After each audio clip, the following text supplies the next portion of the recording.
So, I'm hoping to stimulate your thinking about innovation, and in particular, open innovation.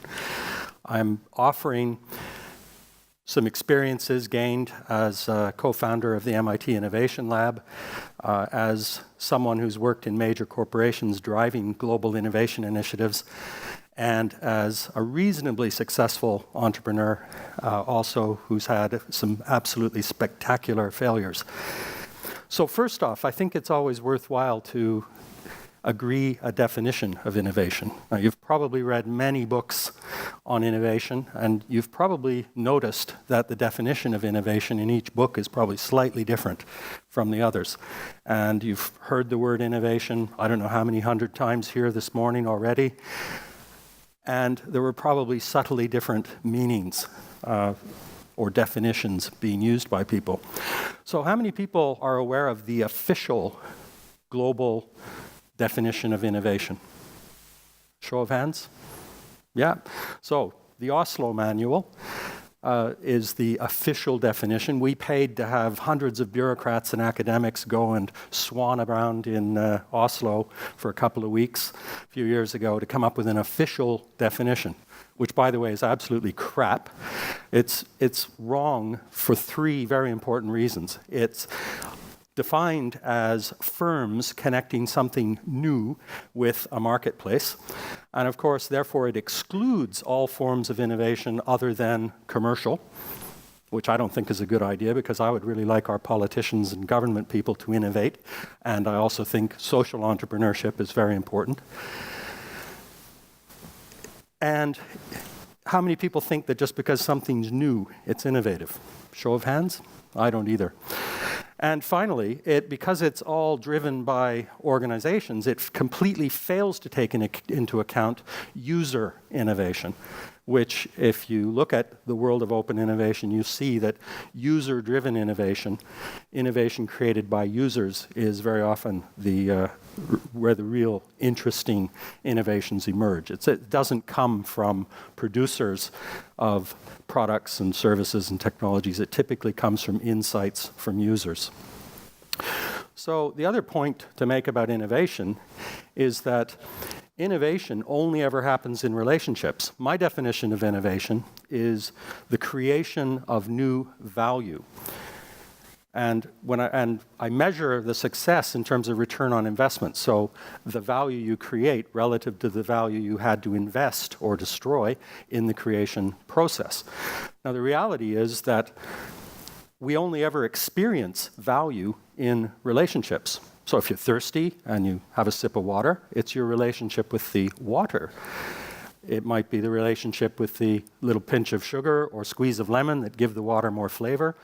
But of course, it's also vitally about the person or the organization that's giving you the thing that's fulfilling your needs. So innovation, in a sense, value creation, only ever happens in relationships, which leads to an interesting point about open innovation.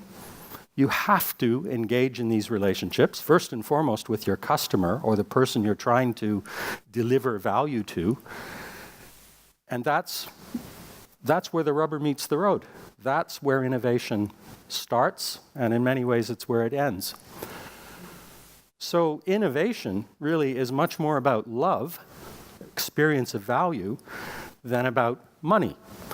Yes, most organizations, even governments and social enterprises as well as commercial, ultimately want to measure their success in monetary terms, but to lose sight of the fact that really it's more about customer experience of value and whether the customer will part with €1 because they value what you're providing is a question of how much they value €1. What's the value of money? It's different for every person in this room, and it's different for you at different times during your life. So I'll talk specifically about open innovation, and the MIT Innovation Lab, I think, is a great example of open innovation, where we started out with these founder companies beating our chests and telling each other how great we were as innovators. But when we started to get real and when we started to share our experience of pain rather than just our successes, things got really interesting.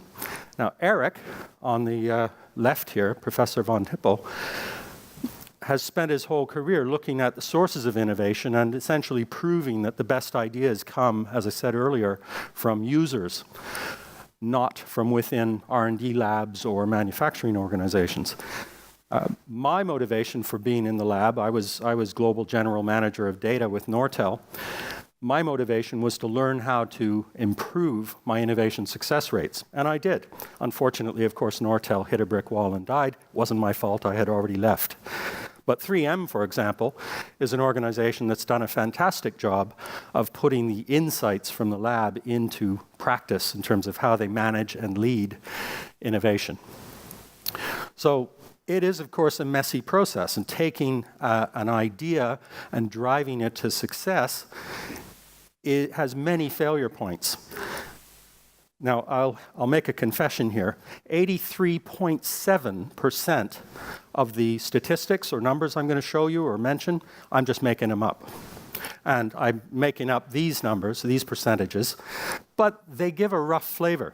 And we looked across many different companies involved in the innovation lab, across many different types of technology or products, and we could see that very few ideas got recognized as great ideas and then invested in and developed. Very fewer still, of course, got globally successful in various marketplaces. So innovation success rates tend to be below 10% across all industries. The top one there isn't an industry, of course. That's where you have a dragon perched on each of your shoulders, a VC, saying, "Don't spend my money like that, you fool," right? So even then, when you've got experienced dragons perched on your shoulders, your chances of success are less than a third. We also know that most organizational change efforts fail and that most startups fail. So by now, you're probably really, really depressed. And there are my details I mentioned earlier. I'm a psychologist, happy to do therapy, not really. But the serious point is that how you approach innovation is, of course, driven by this thing, the thing in your head, the most complex structure in the known universe. And the thoughts that arise there that ultimately you might drive to reality, that you might drive or manifest as value in your relationships, the innovation you might achieve, is driven by what happens there. And also, equally, the person you're trying to relate to, the person you're trying to deliver value to, their experience of value is something that happens there. It doesn't happen in their bank account or in their wallet. It happens there. So it's love and experience, not just money. So how you behave, what you deliver into the world in terms of innovation is, of course, driven by your entrepreneurial mindset. And, of course, open innovation isn't about sitting on your butt waiting for a good idea to show up, right? It's about getting out of the box. And the most important box to get out of is this one. Well, my wife always says I have a very square head. The point is, you've got to get out of your own head, out of your own mental paradigms, out of your own mindset, and really listen and see and experience the world in order to find the best ideas for innovation. The message for organizations is get out of the organization. Get out of the four walls of your structures. Get out of the R&D lab, right? Engage the world. Engage your customers. Engage others. Look at benchmarks from wildly different sources in order to get the best ideas. Ideas happen in the weirdest places. Now, I like to say, well, I love the expression, if you're not living on the edge, you're taking up too much space. And because it's not, that quote isn't attributed to anyone, I stole it and put it in my book. But the serious point is that it starts with mindset. Okay, it starts with creating a team that doesn't know how to spell lose, and it starts with recognizing that the glass is only ever half full. The entrepreneurial paradox is entrepreneurs are ever hopeful that they can fill the glass up more, but never satisfied. The next key point, of course, is generating massive numbers of ideas and then throwing them into the tornado, the swirl. You've got to build the tornado wide at the top. And that's where open innovation comes in. Look for ideas in lots of different places. This isn't intended to be an exhaustive list, but the point is to look outside, engage.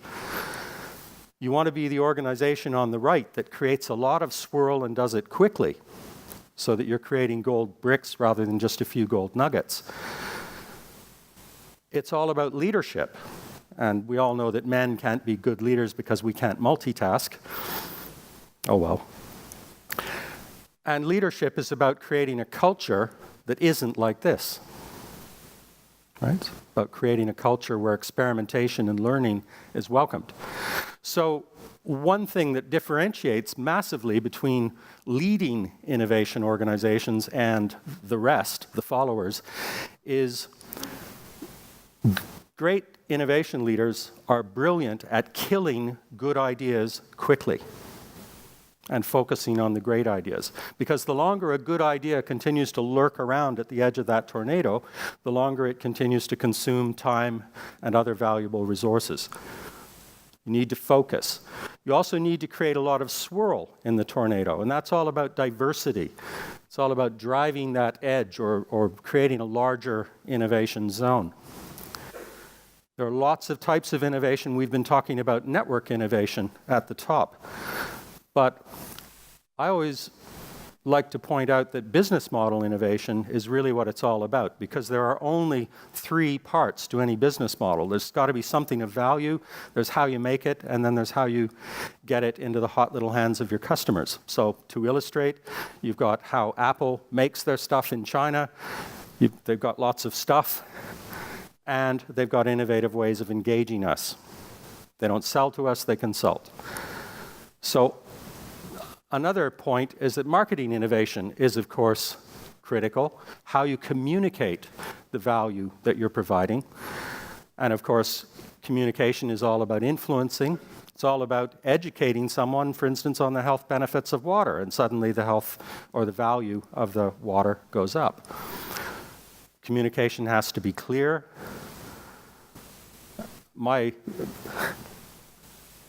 bugbear about communication is, of course, we often are so busy communicating with people who aren't there, we're not communicating with others, and that there's far too much email, but never mind. We also, of course, need to focus, and that means we have to have very clear strategic intent. We have to know why we exist and what we exist to do, our mission or purpose, and what we're trying to achieve. So again, it's about love, not money. So thank you. I'd be very glad I came here. My why was to meet people. I've known Epi online for a long time now, but Great. I wanted to meet people, and I hope I can meet you later. Great. Thank you very much, Dave. Thank you. Thank you. This is for you.